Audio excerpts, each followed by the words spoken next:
Is it possible that the connecting of Messianic Jews and international Christians in these days is much more significant than you and I think? Hi, my name is Cody Archer, and I am so glad to welcome you to today's Revive Live. This is going to be another amazing conversation that is going to bless you. It's going to make you think about new things, and I'm hoping really fuel your prayer life in a whole new way.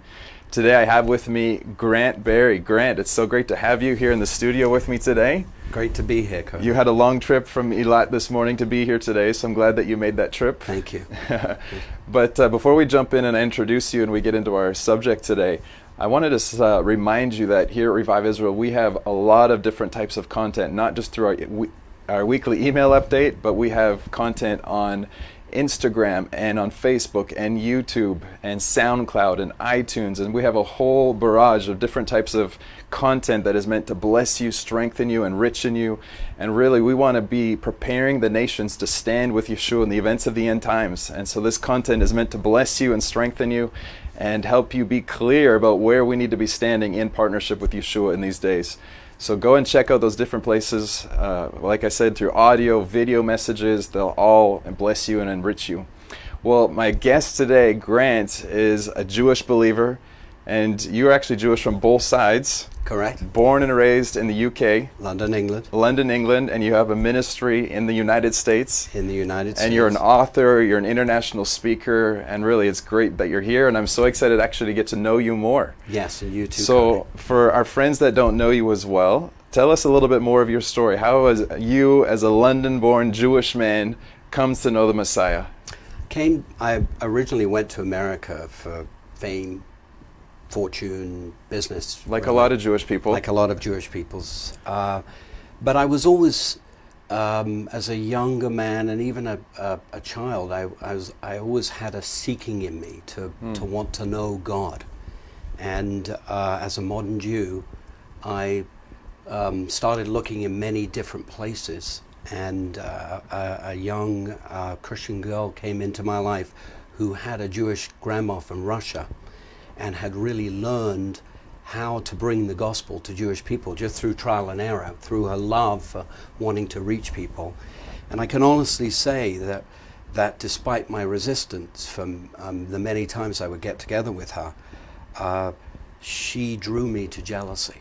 She had a relationship with my God, and I knew something was going on after a while between her and him, and yet I was the chosen one and had nothing.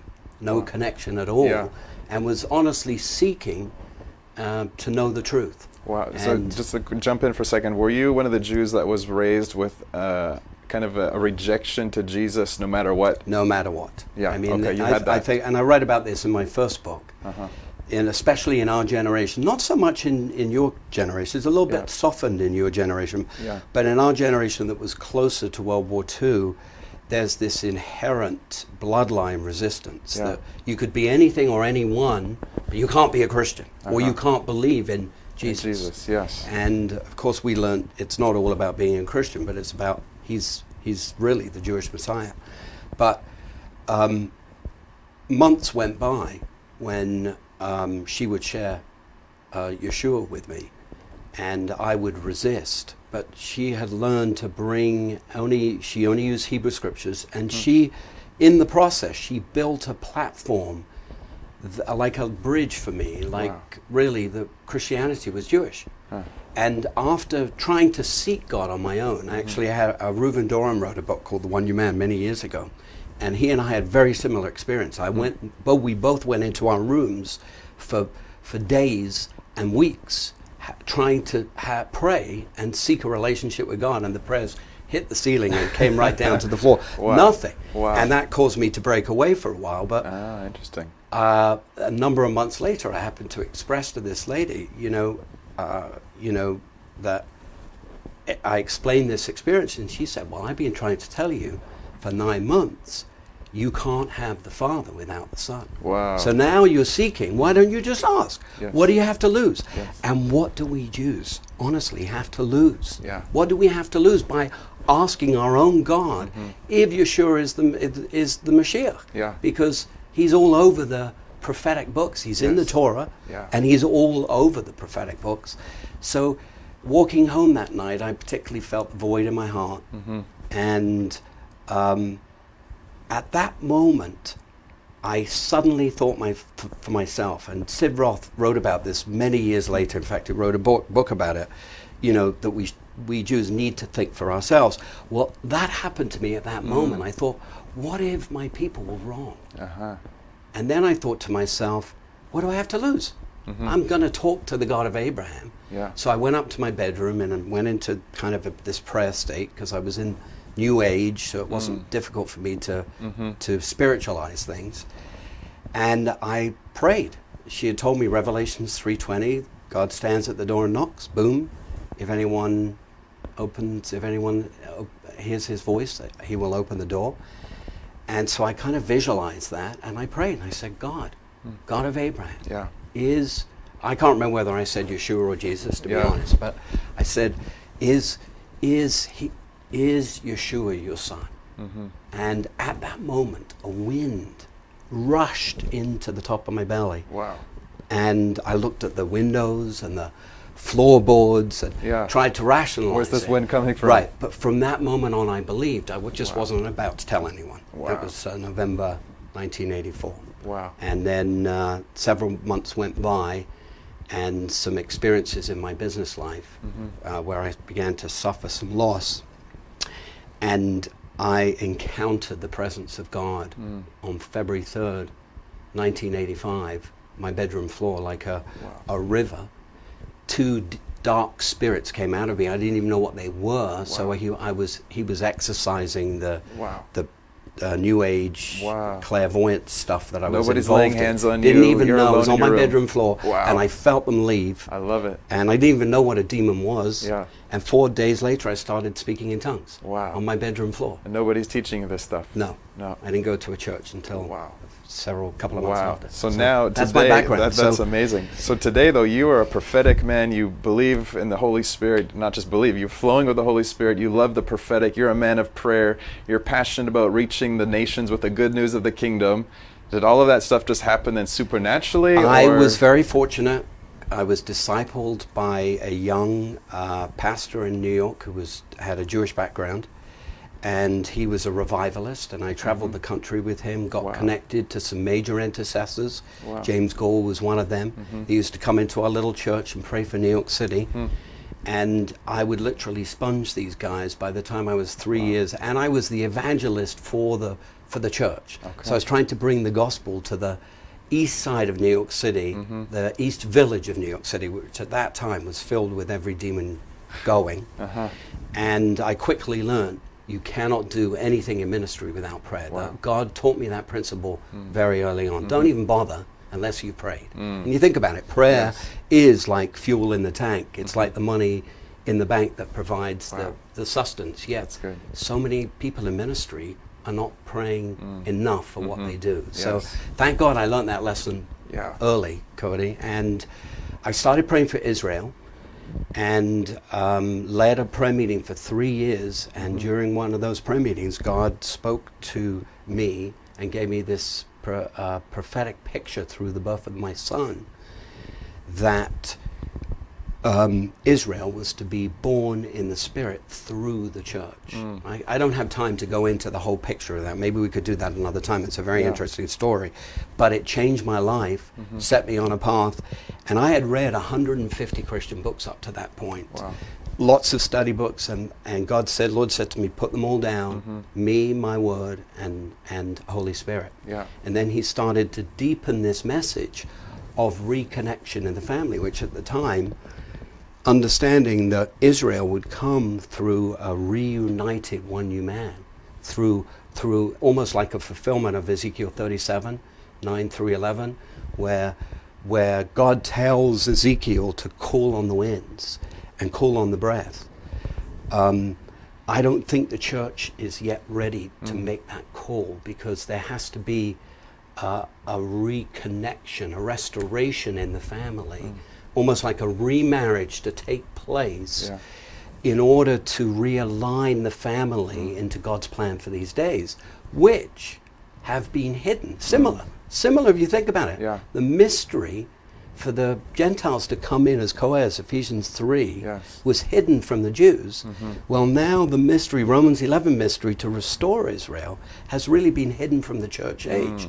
So we're coming into a new time, okay, and we'll never see this solely through a Gentile lens. So having written this book, Romans 9:1. Actually, I just want to hold this up for a second. This is your newest book that you've just released, Romans 9:1.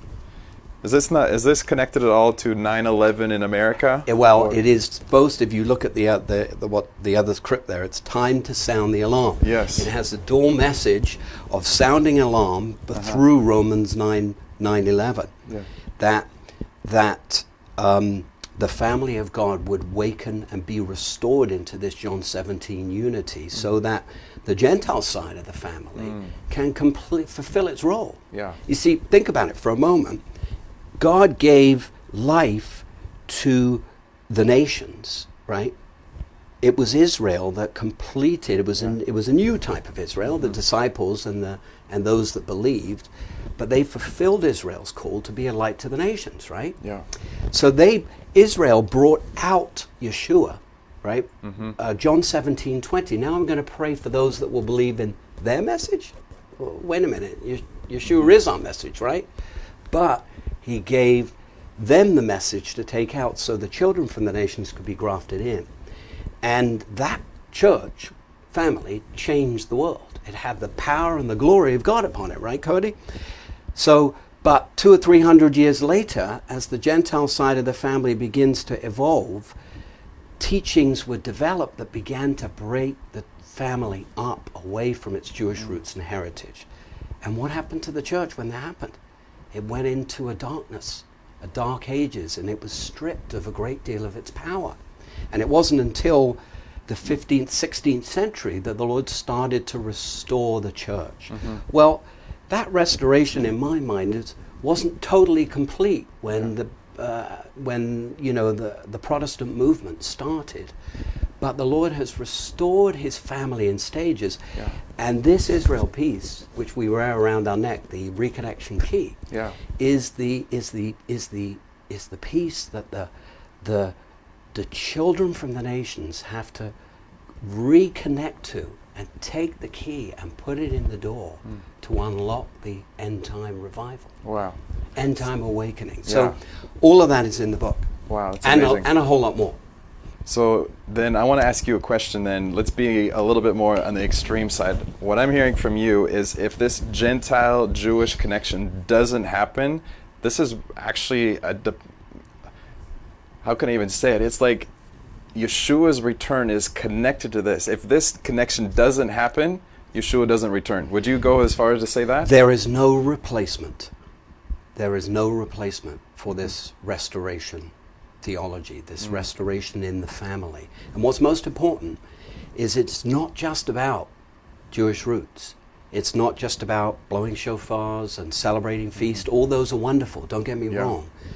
But the heart of Romans 9:1 really keeps bringing us back to the most fundamental point about this restoration, is it's a reuniting in John 17 unity. See, that breach was broken in the 3rd and 4th century, and in order for all the other divisions to be fixed, God is wanting to restore the unity between Jew and Gentile to relay the foundation of the church, to solidify it, that he can begin to deal with racial division, theological issues, eschatological issues. And at the heart of this, Cody, is the Father's heart of love for us, for one another. I mean, look what's happening with Revive, with Asher and David Damien, and the reconnection and the restoration between Ishmael and Isaac. And we're beginning to see this now in the church, between the Messianic body and the church. But there's no replacement for it. In fact, I would go I would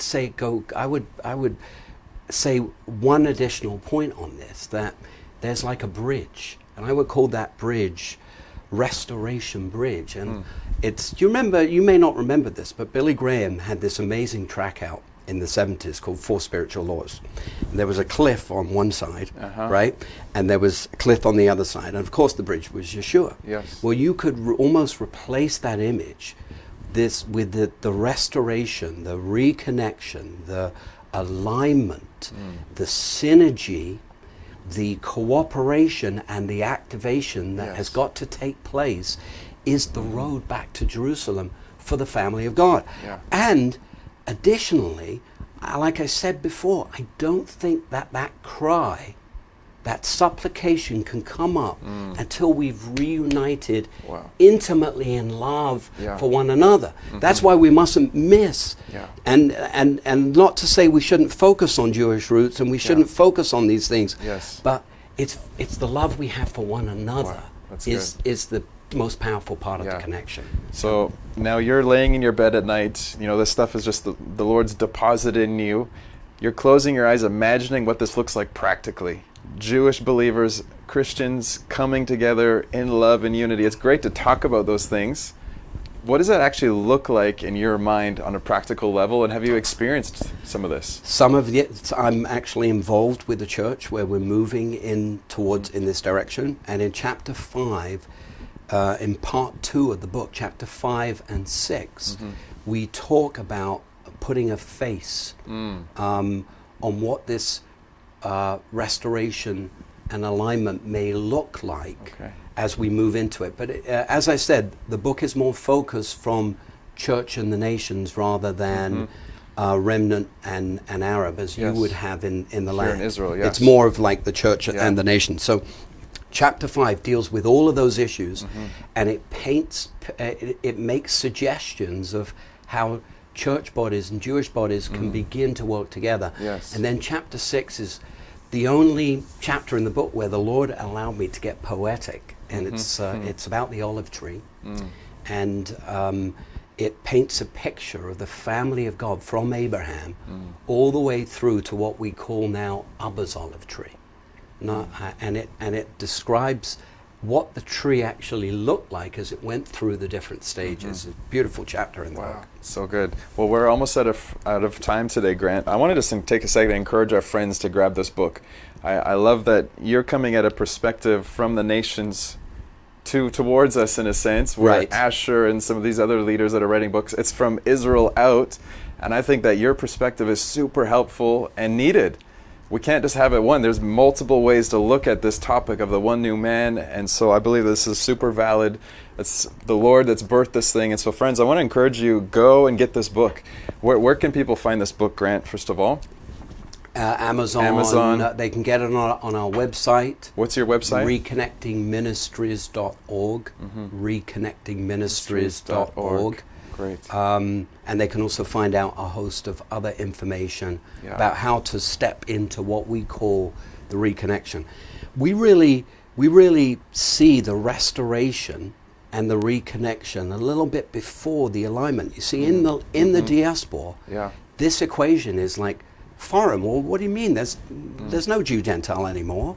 So we have to start at a different place to kind of lay a groundwork even before the alignment can take place. And then the fourth part of the book, which I also wanted to touch on, which is most probably one of the most important, is the prayer strategy to help bring this whole equation forth. So those are the unique parts about the book are the emphasis on the remarriage and the significance, not for us not to miss that point. And then what does it look like? But then how do we do this? Because God is raising up a remnant, and He wants to mobilize that remnant into the battle. So good. Well, Grant, thank you so much for your time. A pleasure having you Cody, with me it's today. A pleasure. Yes, and friends, I want to encourage you to pick up Grant's book. You know, and also he's talking about this prayer strategy. We know that he's a man of prayer. He's been here with our team multiple times. He's traveled all around this nation praying as the Holy Spirit is leading him and the teams that he brings with him here to Israel. We love Grant and his wife Holly. They're kingdom people, and we want you to bless them. Pick up this book. If you're a pastor, get your hands on this book. Teach it to your congregation. We believe this is important and good stuff. that is going to help advance us to the next stage that Yeshua has before us of this connection of Jew and Gentile. Well, friends, I hope that this conversation has been a blessing to you today. I believe that also you're stirred to really pray more. Let's keep praying. This stuff isn't going to happen Amen. unless we're really giving ourselves to seeking the Lord, asking for His kingdom to come, for these connections to be remade. And I want to encourage you to like and share this broadcast. And I will see you next week on Revive Live.